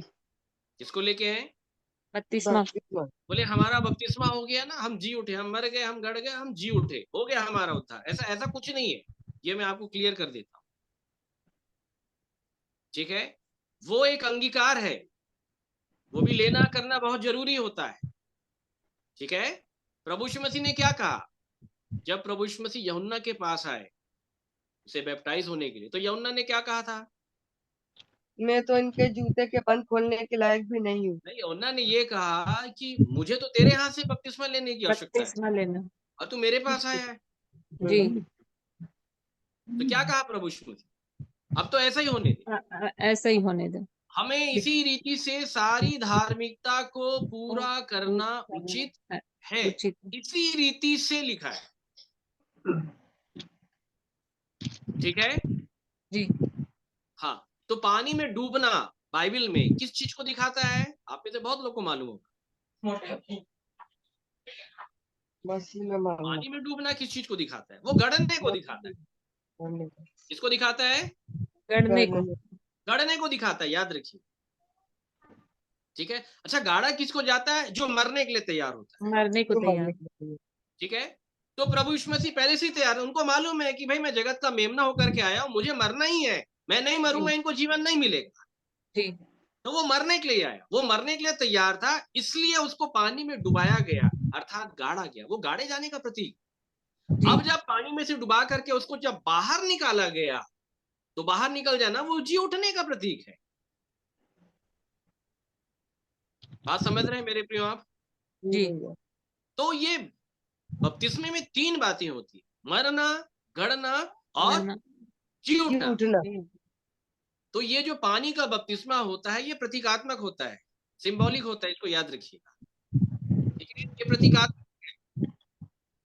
अच्छा, मैं अब आपसे पूछना चाहता हूं कि जब यूहन्ना जी ने प्रभु यीशु मसीह का बपतिस्मा हो गया, तो क्या सचमुच मर गया था? क्या सचमुच गड़ गया था? क्या सचमुच जी उठा था? नहीं। नहीं। उसने मरने का निर्णय लिया, उसने गड़ने का निर्णय लिया। आई जी। बात समझ में? जी। अब इस निर्णय को पूरा करने के लिए, इसको प्रैक्टिकल करने के लिए, इस थ्योरी को प्रैक्टिकल में कन्वर्ट करने के लिए उसको 3.5 वर्ष लगे। वो वास्तव में मरा कि नहीं मरा? मरा। मरा ना? मरा। ठीक है, तो पानी वाला बपतिस्मा जो है, याद रखिएगा, वो वास्तव में मरने के लिए लिया जाता है। अगर आप नहीं मरे ना, तो इस बपतिस्मे से आपका कोई लेना देना। कोई दिले। इसका प्रैक्टिकल होना चाहिए। वो 3.5 साल के बाद वास्तविक रूप में मर गया कलवरी के ऊपर, मरा कि नहीं? जी मरा। मरा। मर गया वो वास्तविक रूप में गड़ा कि नहीं गड़ा भूमि के अंदर जा करके? गड़ा। गड़ा। वो वास्तविक रूप में जी उठा कि नहीं जी उठा? जी उठा। जी उठा। जब हम ये भी कर लेंगे, तब हम बोल सकते हैं हमारा उद्धार हो गया। उद्धार हो गया। बहुत सुंदर। बाइबल में कहीं नहीं लिखा है जो कोई विश्वास करे बपतिस्मा ले उसका उद्धार होगा, लिखा है, हो गया नहीं लिखा है। जी। लेकिन आज की शिक्षा क्या है? हो गया, पुनरुत्थान हो गया। यहीं से गड़बड़ी है। और ऐसी गड़बड़ी की शिक्षा के लिए ही प्रभु यीशु मसीह ने पहले से पहाड़ी उपदेश में इंडिकेशन दिया है। हाय तुम पर जब तुम ये कहने लग जाओ कि तुम तृप्त हो गए। बात आ रही समझ में? जी। तुम अगर ये सोचने लग जाओगे कि हम तृप्त हो गए, तो यहीं से फिर तुम्हारे लिए दाना पानी सब बंद हो जाए, बंद हो जाएगा। कि तुम यहाँ से धर्मी हो गए। और जब तुम यहाँ जी से धर्मी हो गए तो तुमको मेरी आवश्यकता नहीं है फिर। नहीं। आ रही है बात समझ में? इसलिए कभी जी ये मत कहना कि हम तृप्त हो गए। धर्मी जन हमेशा धर्म के प्रति भूखा और प्यासा रहेगा। भूख हो गया। उसकी उसकी भूख और प्यास को शांत किया जाएगा, परंतु उसकी भूख प्यास का लेवल बढ़ता चला जाएगा। याद बढ़ती रखिएगा। जाएगी। जी आ रही है बात समझ में? और जब तुम ये कहने लग जाते हो कि हम तृप्त हो गए, जी तो वहीं से तुम परमेश्वर से अलग हो जाते हो। यहीं से फिर अशुद्ध और बकवाद की शिक्षा का आरंभीकरण होता है। हमारे यहाँ बहुत सारे लोग हैं, ये इस बात को हमेशा वो भूल करते हैं। मैंने बहुत सारे लोग को देखा है, नए नए जीवन के अंगीकार में आते हैं और तुरंत कहते हैं हमने जीवन पा लिया। अरे पाया है कुछ नहीं आपने। जी आप जीवन पाने के लिए बुलाए गए हो भाई साहब, पाए नहीं हो आप। जी अब जीवन पाने के लिए जो बुलाए हुए लोग हैं उनको मृत्यु से पार होना पड़ेगा जीवन तक पहुंचने के लिए। पहुंचने के लिए। और जिन लोगों ने कह दिया कि हमने पा लिया, पुनरुत्थान हो गया, तो लिखा है वहीं से सत्य से ये लोग भटक जाते हैं। भटक गए। इसलिए मेरे प्रियो याद रखिएगा, कोई भी विषय मेरे प्रियो अगर मैं कहता हूं कि मैंने पा लिया है, ये आप कभी नहीं बोल पाओगे कि आपने पा लिया है। आप पाए हो कि नहीं पाए हो ना, इसकी गवाही आपका पड़ोसी देगा कि आपके पास है। पड़ोस। हाँ, बहुत सुंदर। ये मैं आपको बता दे रहा हूँ। और जब आप ये कहते हो ना कि मैंने पा लिया है, तो ये इसी को अहंकार और घमंड कहते हैं। याद रखिए गवर्नमेंट के। कि जब आप ये जोर लगाते हो ना मैंने पा लिया, तो वहां पे आपकी सामर्थ दिखाई देती है, आपका पावर दिखाई देता है, आपका मैं उभर के आता है। नहीं। अरे कोई जीवन को पा नहीं सकता। मेरी बात ध्यान के साथ सुनिएगा, मनुष्य के पास ये एबिलिटी नहीं है। चेले ने पूछा, पतरस ने पूछा किसका उद्धार होगा, तो प्रभु यीशु मसीह ने साफ कह दिया मनुष्य से ये नहीं हो सकता। नहीं हो सकता, जो मनुष्य से नहीं हो मृत्यु से सकता। पार करा के जीवन में प्रवेश वही कराएगा। मेरे पास ये एबिलिटी नहीं है कि मैं चले जाऊं, नहीं कर पाएंगे।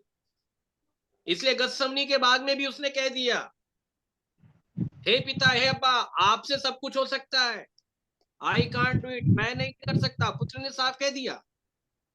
वो तो यमुना जी सुसमाचार में ही अपनी गवाही देते चले आ रहा था कि पुत्र आपसे कुछ नहीं कर सकता, कर सकता है। पिताजी की सामर्थ्य के द्वारा ही करेगा। ठीक। तो बात आ रही समझ में मेरे प्रियो? तो विश्वास की जी। थ्योरी बहुत अलग है, बहुत अलग है। तो सच्चा ज्ञान जो है, याद रखिएगा, वो मरना, गड़ना और जी उठना सिखाता है। इसलिए पौलुस के पूरे प्रचार में वो अपने मरने की गवाही दी है। अगर आप पढ़ें और कैसे मरते हैं उसके प्रचार में ये डिटेल आपको मिली, क्योंकि जी उठने के लिए कुछ नहीं करना पड़ता। ठीक। आ रही है बात समझ में? जी। मरने के लिए बहुत कुछ जानना है। किसके लिए? मरने के लिए। मरने के लिए बहुत कुछ जानना है, क्योंकि ये बात सच है कि अगर मैं मर गया तो वो जिला देगा। अब मरते कैसे हैं, इसी बात का विवरण प्रभु यीशु मसीह ने बताया है, पौलुस के द्वारा बताया। मरा कैसे? बात आ रही समझ में? नहीं तो याद रखिएगा, जो ये कहकर कि पुनरुत्थान हो चुका है, ये सत्य से क्या हो गए हैं? भटक गए। भटक गए। बड़े ध्यान के साथ सुनिएगा, इस बात को प्रमाणित करने के लिए एक बहुत सुंदर विषय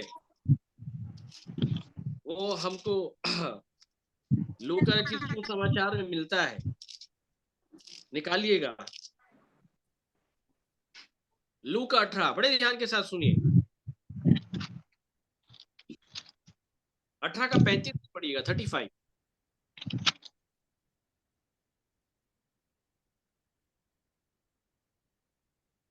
जब वह यरीहो के निकट पहुंचा तो एक अंधा सड़क के किनारे बैठा हुआ भीख मांग रहा था। वह भीड़ के चिल्लाने की आहट सुनकर पूछने लगा, यह क्या हो रहा है? उन्होंने उसको बताया, यीशु नासरी जा रहा। तब उसने बस पुकार रुकिएगा, एक अंधा बैठा है, कहाँ बैठा है? यरीहो के निकट, हाँ, सड़क के सड़क के किनारे। किनारे सड़क बैठा हुआ। किनारे। कहाँ बैठा जी है? जी, सड़क के किनारे। और क्या मांग रहा है? भीख भीख मांग रहा। ऐसे वाले अंधे लोग को आप लोग देखे हैं क्या आज? ऐसा कोई दिखता है अपन लोग को भीख मांगता हुआ सड़क के किनारे बैठा हुआ? लेकिन मुझे दिखाई देता है।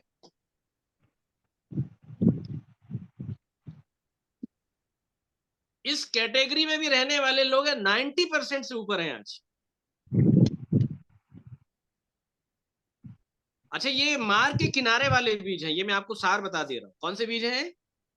मार्ग के किनारे में। मार्ग के किनारे लिखा हुआ, अभी बताने का समय नहीं है, कभी बताएंगे इसका पूरा डिटेल कि अंधापन क्या है। ठीक है, ये मार्ग के किनारे बैठा है, ये सब विश्वासी यहूदी लोग हैं, ये यहूदियों की ये दशा है। ये मैं आपको बता देता हूं, आत्मिक अंधापन। जी। और ये आत्मिक अंधापन जो है, ये ट्रैक से भटका के रखा, लिखा सत्य से भटक गए। ये किनारे वाले, क्या कौन से वाले हैं? किनारे वाले। किनारे वाले हैं, मार्ग के किनारे वाले हैं। आई बात समझ में? अब ये भीख मांगना चालू कर दिए, बोले बोलो क्या मांगना चालू कर दिए? भीख। भीख मांग। तो कभी विश्वासियों को देखे भीख मांगते हुए? धर्मी जन कभी भीख नहीं मांगता, लिखा है, एक टुकड़ा नहीं मांगता।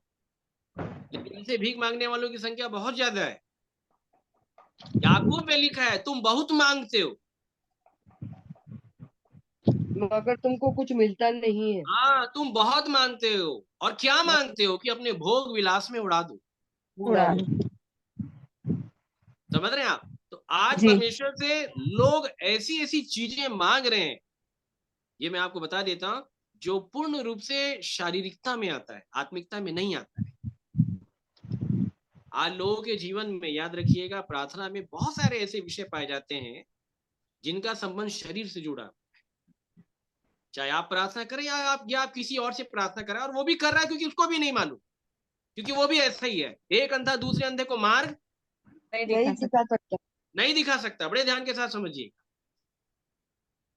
ठीक है, नौकरी चाहिए, पैसा चाहिए, व्यापार चाहिए, समृद्धि चाहिए, बढ़ोतरी चाहिए, चंगाई चाहिए, शरीर जो है भला चंगा रहना चाहिए। आत्मा से कोई लेना देना नहीं है हमारा।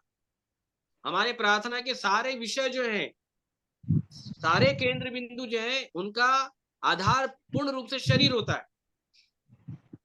रोटी कपड़ा मकान होता है, एजुकेशन होता है, शिक्षा, नौकरी, व्यापार, समृद्धि।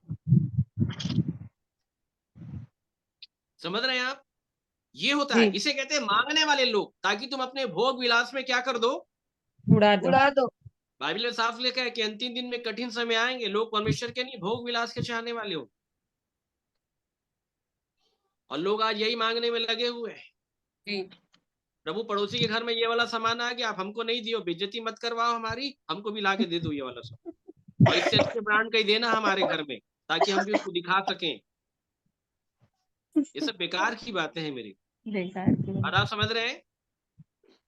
तो ये किनारे बैठा वाला जो जन है वो ऐसे ही है। इसका सार मैंने आपको बताया है। लिखा है वह भीड़ के चलने की आहट सुनकर पूछने लगा कि ये क्या हो रहा है। इसकी आहट? भीड़ के। हाँ, तो किसी उन्होंने ने क्या बताया? कौन जा रहा है? यीशु नासरी जा रहा है। अरे देखिए, आहट बहुत लोग की आ रही है, बड़े ध्यान के साथ सुनिएगा, बहुत अच्छा दृष्टांत है यहाँ पे। ठीक है, भीड़ के चलने की आवाज जो है इस अंधे के कान में आ रही है। बोलिए कहाँ आ रही है? कान कान में। में आ रही है। ये विश्वास सुनने से होता है, देखने से नहीं होता। किससे होता है? सुनने से। विश्वास सुनने से होता है। और जब उससे पूछा जा रहा है कि भाई ये क्या हो रहा है, तो क्या बताया जा रहा है? कितने लोग का नाम लिया जा रहा है? भीड़ में कौन कौन है? यीशु नासरी एक कोई का ही। शेला सिस्टर है, निशा सिस्टर है, सुनीता सिस्टर है, और इंदिरा सिस्टर है, और कितने सिस्टर हैं? जितने लोग का एक ही चेहरा यीशु दिखाई दे रहा है नासरी। उतने लोग का नाम गिनवाऊंगा मैं, इसलिए बार बार बोलता हूँ कैमरा ऑन करके रखे रहना, कहीं ऐसा ना हो छूट जाओ आप लोग। कैमरा तो कम से कम ऑन कर लिया करो भाई साहब, क्या दिक्कत है? बात आ रही है समझ में? जी। तो नाम केवल एक का आ रहा है। किसका आ रहा है? यीशु एक का, नासरी। यीशु नासरी का। नाम एक का आ रहा है। किसका आ रहा है? यीशु एक का नासरी। नाम आ रहा है, यीशु नासरी। हाँ, नाम एक का आ रहा है। चल बहुत सारे लोग रहे हैं, बड़े ध्यान के साथ सुनना है आपको। चल बहुत सारे लोग रहे हैं परंतु नाम एक का आ रहा है। एक कार है। और जब चलने की आहट आ रही है, बोलिए किसकी आहट आ रही है? चलने की। क्या? ये तो चलने की आहट है ना, ये वचन पे चलने वाले लोग हैं जो प्रभु यीशु मसीह के पीछे चल रहे हैं, उसके फॉलोअर बन गए हैं, उसके वचन पर चल रहे हैं। तो जब वचन पे चल रहे हैं तब अंधा व्यक्ति जो है, ध्यान के साथ सुनिएगा, वो ये बोल रहा है ये क्या हो रहा है। आपको मालूम है ये क्या हो रहा है? ये लाइन कब लगाया जाता है? जब कोई असंभव चीज संभव होते संभव हुए हो। दिखती है। आश्चर्यजनक। हाँ, याद रखिएगा, मतलब अंधा व्यक्ति बोल रहा है ये हो ही नहीं सकता भाई। हमने किसी को भी परमेश्वर के वचन पे चलता हुआ नहीं पाया है कि जो चलते होंगे फॉलोअर होंगे। सुनने वाले बहुत सारे लोग हैं। आज ही बहुत लोग बोलते भी ऐसे लोग बिल्कुल नहीं है, सब पापी रहेंगे, अपराधी रहेंगे, परंतु नहीं, जो प्रभु यीशु मसीह के पीछे चलने वाले हैं, जो वचन पर चलते हैं, उनके चलने से जो विश्वास की आहट होती है वो बहरों के कान को खोल देती है। यस। और तो बहरा व्यक्ति जो है सुनने लग जाता है वचन पे चलने की आहट को, तब पूछता है अरे क्या हो रहा है, कैसे हो गया संभव? तो बताया जाता है अरे हम नहीं चल रहे, हम में होके यीशु नासरी जा रहा है। क्या लिखा है कुरिन्थियों में? मैं उनमें बसूंगा, उनमें होके चला फिरा करूंगा। ये तो लिखा हुआ है ना वचन में। जी। आ रही है बात समझ में? तो इतनी संख्या में आप लोगों को भी आना है ताकि संसार में ये लोग जो अंधे मार्ग के किनारे बैठे हैं, शरीरवाद के मानने वाले हो गए, कहलाते आत्मिक लोग हैं परंतु है शरीरवाद, शरीर। इनके कान खुले और तब ये भी खड़े होकर के आगे बोल सके, हे दाऊद की संतान मुझ पर दया कर। अरे चलने की आहट तो आप पैदा करें, अंधा आदमी बोलने लग जाएगा, वो भीख मांगना छोड़ देगा। बात समझ रहे हैं आप मेरे प्रियो? जी। अब वो भीख नहीं मांग रहा है, जैसे ही उसको बताया गया कि जितने लोग चल रहे हैं इनमें यीशु नासरी चल रहा है, तब उसने क्या कहा? 38 पढ़े। तब उसने पुकार के कहा, हे यीशु दाऊद की संतान, मुझ पर दया कर। जैसे तूने इनके ऊपर दया कर दी प्रभु, थोड़ी सी दया मेरे ऊपर भी कर दीजिए आप। अब उसको समझ में आ गया कि मैं गलत प्रार्थना कर रहा था, मैं गलत भीख मांग रहा था।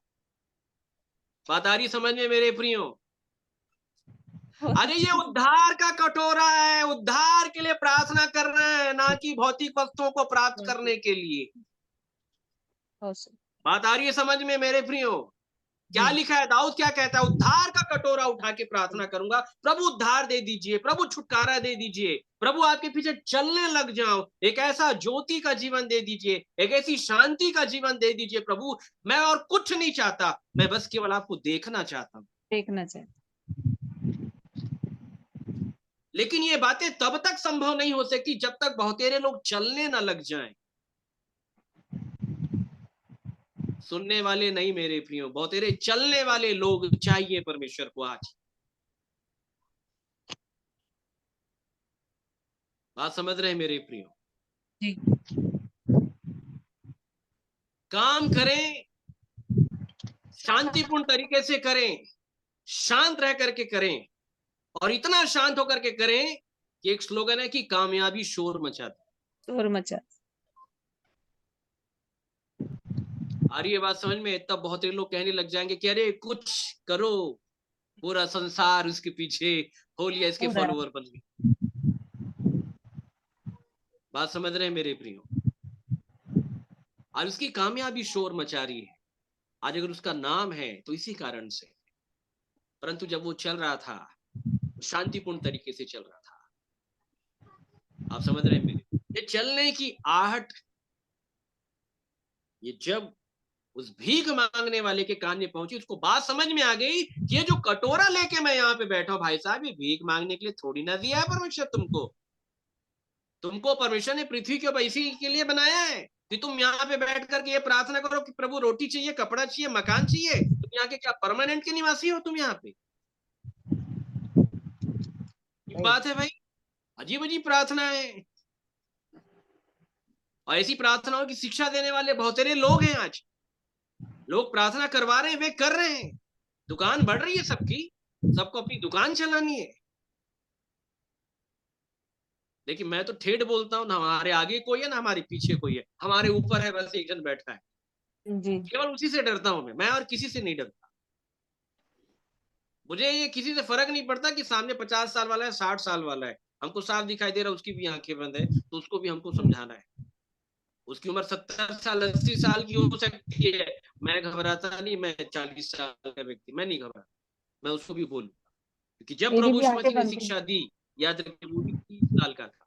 इसलिए कभी भी काला बाल और सफेद बाल में अंतर कभी नहीं करना, ये उस समय के लोग भी किए। हमेशा किसी भी व्यक्ति का आकलन जो है सत्य के आधार पे करना। सत्य के। याद रखिएगा बाइबल में सीनियर और जूनियर वाली बात नहीं है। बाइबल में वो हर एक व्यक्ति सीनियर होता है जो परमेश्वर के वचन का मानने वाला है, यस। और वो हर एक व्यक्ति जूनियर हो जाता है जो परमेश्वर के वचन को नहीं मानता, हालांकि उसकी आयु 70 साल 80 साल 100 साल भी हो सकती है। बात समझ रहे मेरी प्रियो?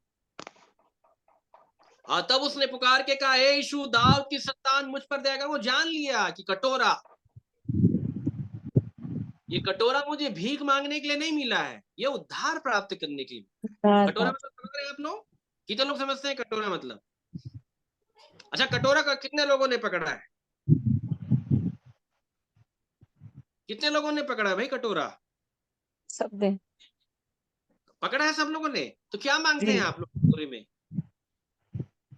ये प्रभु मुझ पापी ऐसे पर ही दया बताइए, कर। कोई दिक्कत की बात नहीं, अब तक जो मानते चले आए होंगे, कोई दिक्कत की बात नहीं है, प्रभु ने तो बातें सब कुछ चेंज दिया है, करवाएं। बोलते तेरी हाँ इच्छा बस पूरी हो।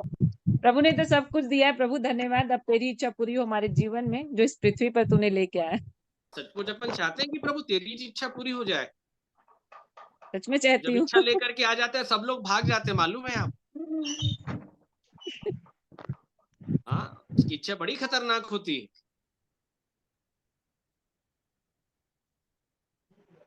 कटोरा में तो समझते हैं कटोरा क्या चीज है? कटोरा बताइए, कटोरा क्या चीज है? ये शरीर है कटोरा। कटोरा क्या चीज है? अगर कटोरा ही नहीं मालूम है तो उठाएंगे क्या अपन?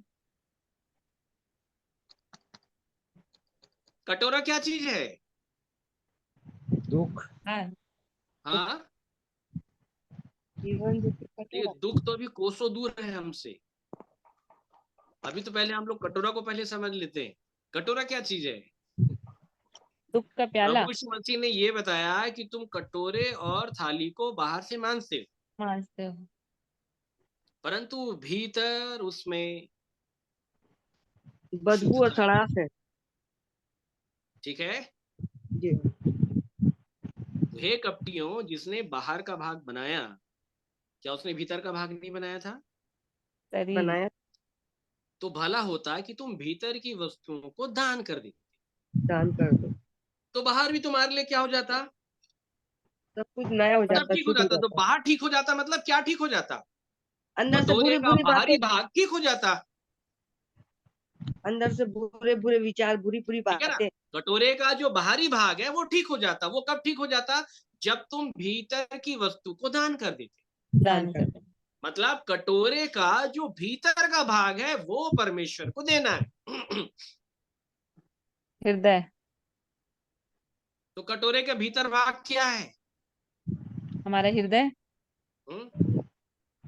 आप लोग मन बताइए। अशुद्धता से भरा हुआ है, मन जो अशुद्धता से भरा हुआ है, भीतर का ये कटोरा। ध्यान के साथ सुनिएगा, कटोरे का जो इनसाइड जो पार्ट है, जो भीतरी भाग है, वो है आपका मन। ठीक है? हृदय बाहरी भाग में आता है, भीतरी भाग में नहीं आता है, क्योंकि जी। हृदय जो है वो शरीर का पार्ट है, ना कि मन का पार्ट है। मन। जी। ठीक है? हमारा हार्ट जो पाया जाता है, हृदय जो पाया जाता है, कहाँ पाया जाता है? वो यहाँ पाया जाता यहाँ है, वो पर। ठीक है? परंतु मन जी। जो है तो विजिबल नहीं, वो जी। दिखाई नहीं देता वो। जी। ठीक है? नॉन मटेरियल है, जी। मटेरियल नहीं है। ठीक है? तो जो कटोरे का जो भीतरी भाग है वो है आपका मन। बोलिए क्या है? हमारा मन। हमारा मन है। तो परमेश्वर ये बताना चाह रहा है कि मन में आपको परमेश्वर से यही प्रार्थना करना है कि पिताजी आप मुझे उद्धार का जीवन दीजिए। आमीन। कौन सा जीवन? क्योंकि उद्धार जब का ये दाऊद जीवन। कहता है कि मैं कटोरा उठा के प्रार्थना करूंगा, तो वो यही चाहता है कि मैं अपने मन में और अपने तन में स्वतंत्रता का जीवन चाहता हूं। पौलुस क्या कहता है रोमियो 7:14 में? मैं भीतरी मनुष्यत्व में परमेश्वर की व्यवस्था से बहुत प्रसन्न हूं। भीतरी भाग मेरा मन परमेश्वर की व्यवस्था से बहुत प्रसन्न है, लेकिन बाहरी भाग अच्छा नहीं है प्रभु, इसको भी आप ठीक कर दो। चुंगी लेने वाला क्या प्रार्थना कर रहा था? वो भी तो यही प्रार्थना कर रहा था, छाती पीट पीट के यही प्रार्थना कर रहा था। तब मैं परमेश्वर पापी ने हूँ। उसको धर्मी ठहराया। लेकिन आज ये प्रार्थना नहीं है। बहुत तेरे लोग अगर आज परमेश्वर के पास आते हैं तो प्रभु यीशु मसीह ने क्या कहा कि तुम रोटियां खाकर तृप्त होती हो, इसलिए मेरे पास आते हो। तुम जितनी प्रार्थनाओं का विषय मेरे पास लेकर के आते हो, सबका संबंध तुम्हारे शरीर से जुड़ा हुआ है, कटोरे के बाहरी भाग से जुड़ा हुआ है, भीतरी भाग से कुछ नहीं जुड़ा है। कोई मन में पश्चातापी होके नहीं आता, व्यथित होके नहीं आता, दुखी होके नहीं आता परमेश्वर के पास कि प्रभु जी मेरे आत्मा में तेरे लिए कोई स्थान नहीं है, तेरे पीछे चलने का जीवन नहीं है, तेरी इच्छा को पूर्ण करने का जीवन नहीं है, वचन के अनुसार देखने करने और समझने का जीवन नहीं है। प्रभु मैं बहुत दुखी हूं अपने मन से, ये मन मुझे बहुत धोखा देता है, प्रभु ये भीतरी भाग अच्छा नहीं है, पिताजी इसको ठीक कर दीजिए। कौन लोग हैं आज ऐसी प्रार्थना कर? नहीं कर रहे। सब सड़क के किनारे बैठे हैं और शारीरिक वस्तुओं की भीख मांग रहे हैं। एक बार बात आ गई ना समझ में? जी। परंतु जब चलने की आहट सुनाई दी तो अब उसके प्रार्थना का प्रकार बदल गया। अब वो देखना चाहता है। क्या करना चाहता है? देखना चाहती। 38 पढ़े। तब उसने पुकार के कहा, हे यीशु दाऊद की संतान, मुझ पर दया कर। मुझ पर दया कर। क्या कर? दया कर। दया कर। मुझ पर दया कर। आगे। जो आगे आगे जा रहे थे वे उसे डांटने लगे कि चुप रहे, अरे ये परंतु आगे आगे वाले लोग कौन है? हाँ,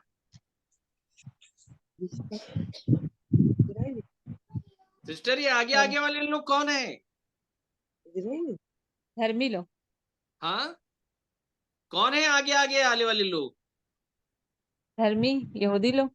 कहीं आप लोग के चारों ओर भी तो नहीं है आगे आगे वाले लोग?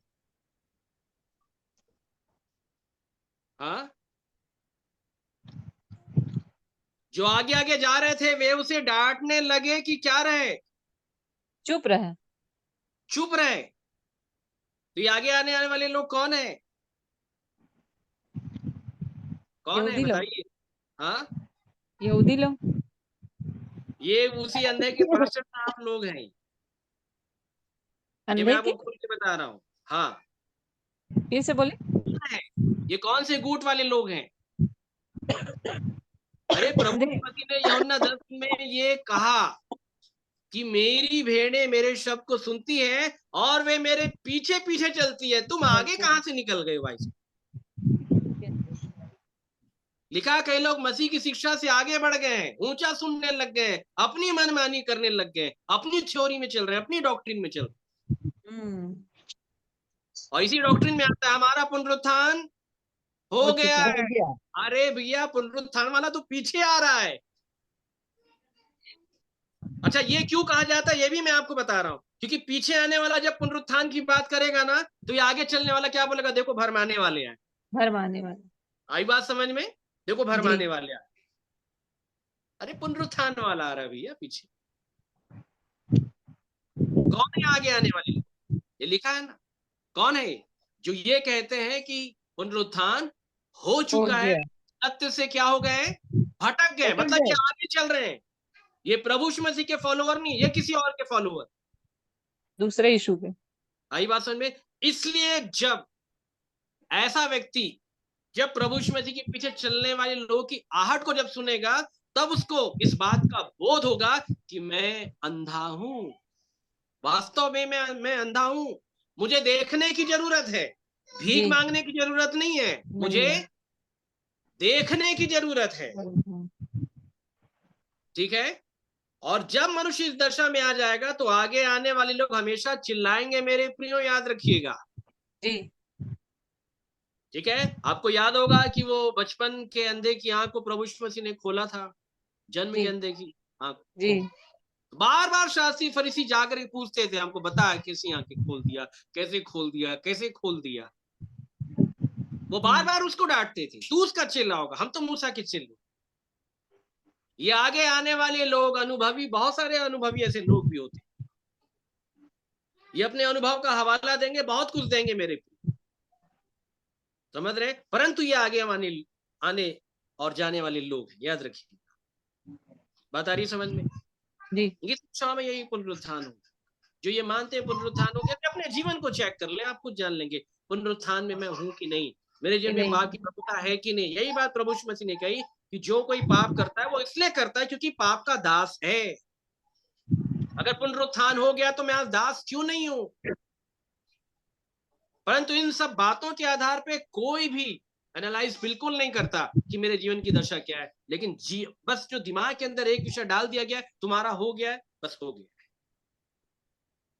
परंतु ऐसा नहीं है। मेरी बात आ रही समझ में? जी तो वो लोग चिल्लाने लग गए, उसको चुप कराने लग गए, उसको चुप करा रहे थे, चुप हो जा। यही बोला जा रहा है, तुम्हारा उद्धार हो गया, हमने बताया ना तुमको तुम्हारा उद्धार हो गया है। ये सब भरमाने वाले लोग हैं, इनकी बात को तुमको सुनना नहीं, तुम्हारा उद्धार हो गया है। परंतु उसने जवाब दे दिया, भैया हमारा हुआ कुछ नहीं, हम आज भी अंधे हैं, और इसलिए हम लोग ये भौतिकवाद के आधार पे कटोरा उठा के परमेश्वर से मांग कुछ और रहे हैं जो बाइबल की शिक्षा के खिलाफत में है, परमेश्वर की ओर से नहीं है। तब लिखा है कि वो और भी चिल्लाने लगा, तब रुकेगा प्रभु यीशु मसीह, नहीं तो नहीं रुकता वो। तब इसने खड़े होकर आज्ञा दी, उसे मेरे पास लाओ। और जब वह निकट आया तो उसने उससे पूछा, तू क्या चाहता है मैं तेरे लिए करूं? उसने कहा, हे प्रभु, यहाँ की मैं देखने लगूं। दाऊद यही तो प्रार्थना करता है, मेरी आंखों में ज्योति आने दे। देखने लगूं मतलब जीवन चाहिए मुझे, जीवन चाहिए। जो मेरे पीछे होलेगा वो जीवन की ज्योति पाएगा, उसको जीवन चाहिए था। मतलब ये बात साफ है कि आज भी जितने लोग के पास परमेश्वर का जीवन, परमेश्वर का स्वभाव नहीं है, वे सब अंधे हैं और उन्हें आज भी ज्योति की आवश्यकता है। बात समझ रहे मेरे प्रिय? और तब यीशु ने कहा, देखने लग, तेरे विश्वास ने तुझे अच्छा कर दिया। और लिखा है कि परमेश्वर की बढ़ाई करता हुआ उसके पीछे हो लिया। भीख मांगना बंद। परमेश्वर के पीछे चलने वाले लोग हमेशा उसके राज्य और धर्म की खोज से निकल जाते हैं, रोटी कपड़ा मकान की चिंता कभी नहीं करते, याद रखिए। और रोटी कपड़ा मकान की चिंता करने वाले लोग ये मार्ग के किनारे वाले लोग हैं, जो भौतिकवाद को लोग मांगते रहते हैं। उनको मालूम नहीं कि ये कटोरा हमको उद्धार प्राप्ति के लिए मिला है, इस कटोरे के अंदर उद्धार को प्राप्त करने वाली प्रार्थना के विषयों से हमको भरना है, ये मालूम नहीं। और इसलिए ऐसी प्रार्थना की कोई सुनवाई नहीं होती है, उसको याद रखिए। तो ये है, याद रखिएगा मेरे प्रियो, ये है वो ज्ञानी लोग जिसके विषय में पौलुस बता रहा था। और ये लोग परमेश्वर के मंदिर को क्या कर रहे हैं? नष्ट कर रहे हैं, अपनी शिक्षाओं के द्वारा नष्ट कर रहे हैं। बात आ रही समझ में? और बाइबल में साफ लिखा, यदि कोई परमेश्वर के मंदिर को नष्ट करेगा गलत शिक्षाओं के द्वारा, मैं उसको भी नष्ट करूंगा। इसलिए बाइबल में साफ लिखा है कि बहुतेरे उपदेशक ना हो, गलत शिक्षा देने वाले, क्योंकि जिनको नहीं मालूम है वो अपने मन से कुछ भी बोलेंगे। बात समझ में आ रही मेरे प्रियो? तो इसलिए पौलुस ने ये वचन बताया था, तुम्हारी देह जो है परमेश्वर का मंदिर है, और ये मंदिर नष्ट नहीं होना चाहिए। कौन लोग नष्ट कर रहे हैं? ज्ञानी। इसलिए पहला कुरिन्थियों 3 में जो ये विषय पाता है, ये हमने जो पढ़ा है, अगर उसके ऊपर से अगर आप पढ़ेंगे तो पौलुस ने ये बताया कि मैंने बुद्धिमान राजमिस्त्रियों के समान नींव डाली। तो वहां पे सब जितने प्रचारक लोग थे उनको ये विषय समझाया जा रहा था कि गलत प्रचार कर रहे, गलत प्रचार नहीं कर रहे हैं। कुरिन्थियों के लोग को उसने बहुत डांट लगाया, बहुत डांट लगाया। और तब दूसरा कुरिन्थियों 7 के 18-19 में हम पढ़ते हैं कि उन्होंने मन फिराया था। तो आज भी ऐसी शिक्षाएं व्याप्त है मेरे प्रियो, याद रखिएगा, ऐसी शिक्षाएं व्याप्त है। और इसलिए परमेश्वर के वचन को सही रीति से जाने, समझें और अपना जीवन परमेश्वर को दें ताकि उसके फॉलोअर बन सके। तो अच्छा है, परमेश्वर हमारी सहायता करे मेरे प्रियो। अगर आप में से कोई कुछ बोलना चाहता है, अपनी प्रतिक्रिया अगर आप देना चाहते हैं, तो आपके पास समय होगा, आप अपनी प्रतिक्रिया